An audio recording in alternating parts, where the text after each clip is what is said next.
Good afternoon. I am the Reverend Dr. Eboni Marshall Turman, Assistant Research Professor of Black Church Studies and Director of the Office of Black Church Studies at Duke University, the Divinity School. Like so many of you, I have been particularly troubled and troublingly silent until now, as it relates to this most recent horror concerning the 276 African girls who were abducted at school at the sinister and thieving hands of Boko Haram. I, like so many others, have joined a mighty chorus of those imploring the arbiters of global power to bring back our girls, if for no other reason than because they matter. They matter, certainly as much as George does.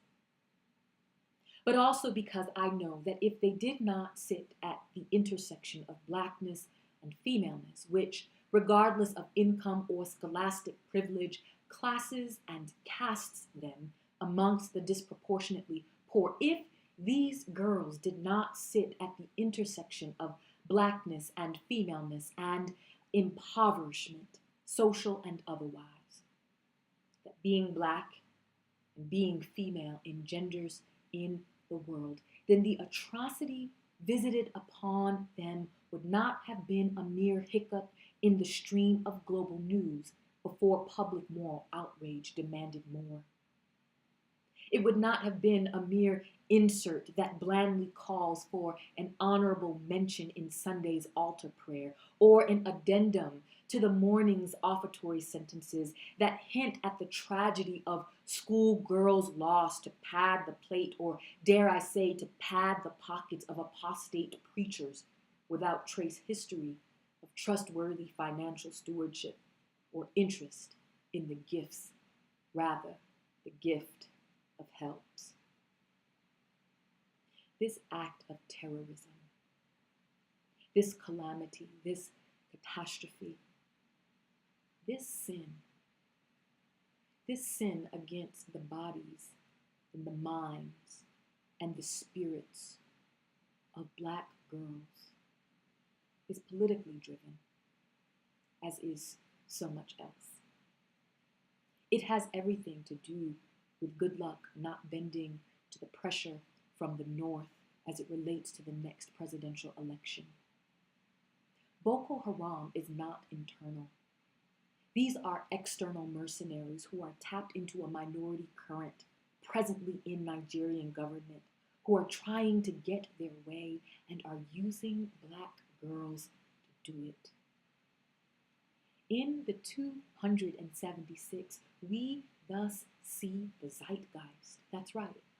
We see the spirit of the times, the reality that women and girls continue to be used as pawns in the self-aggrandizing political power games of men. As the director of the Office of Black Church Studies, I am clear that black women are used as pawns in the church for the political ends of men all the time. And if nothing else, the kidnapping of these girls should compel those of us who are on the side of justice, and even those of us who feign the just, but at least aspire toward the illusion of godliness, to sound the alarm.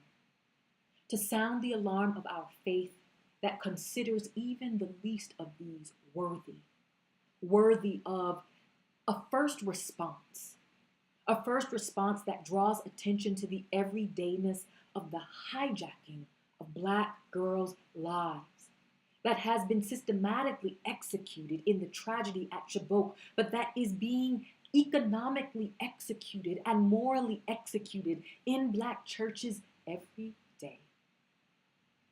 Why? Why have so many churches, not all, but so many, been overwhelmingly silent as it relates to the seizure and enslavement of African girls? But all of a sudden, some want to take up offerings to sponsor delegations to Nigeria to discuss Christian persecution. Why? have so many churches, not all, but so many, been overwhelmingly silenced by the larcenous trinity of racism and patriarchy and and greed and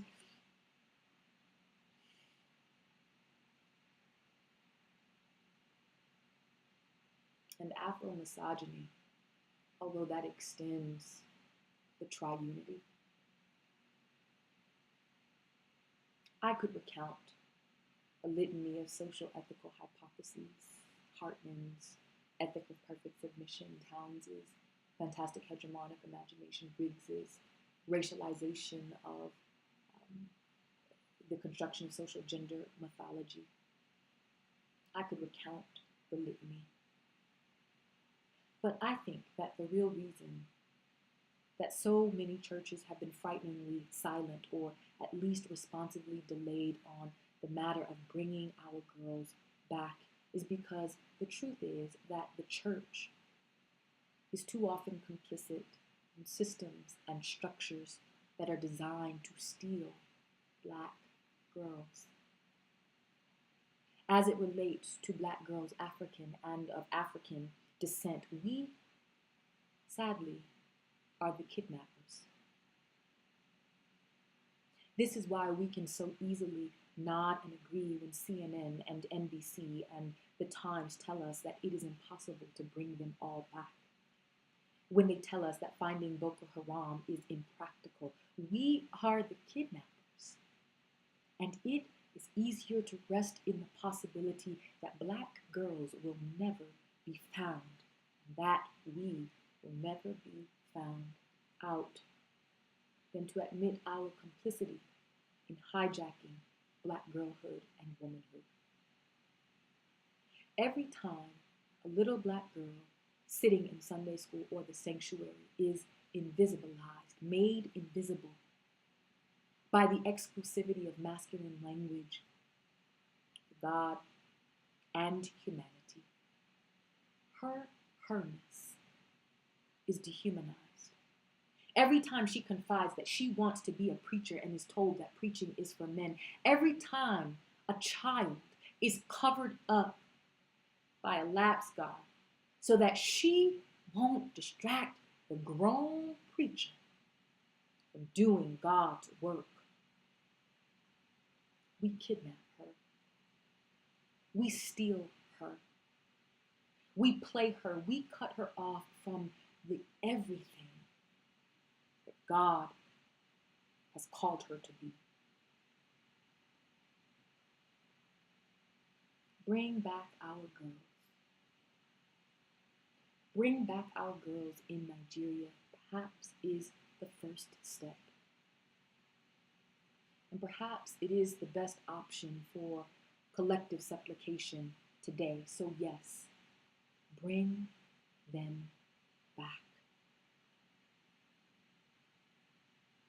Because they matter. They matter as much as George.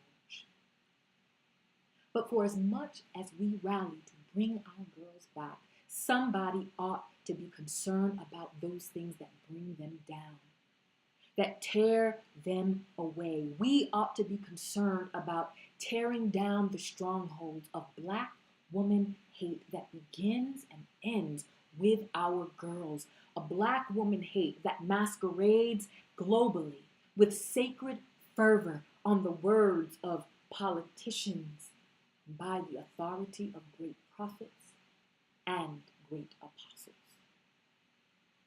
Afro-misogyny in any form is a killer. And as a girl, my teacher told me, never compromise with killers. So I stand with the chorus, urging action in Nigeria. Bring back our girls. And it is my prayer that our voices might be loud enough to bring down some walls too, so that if and when our girls return, we might know how to greet them.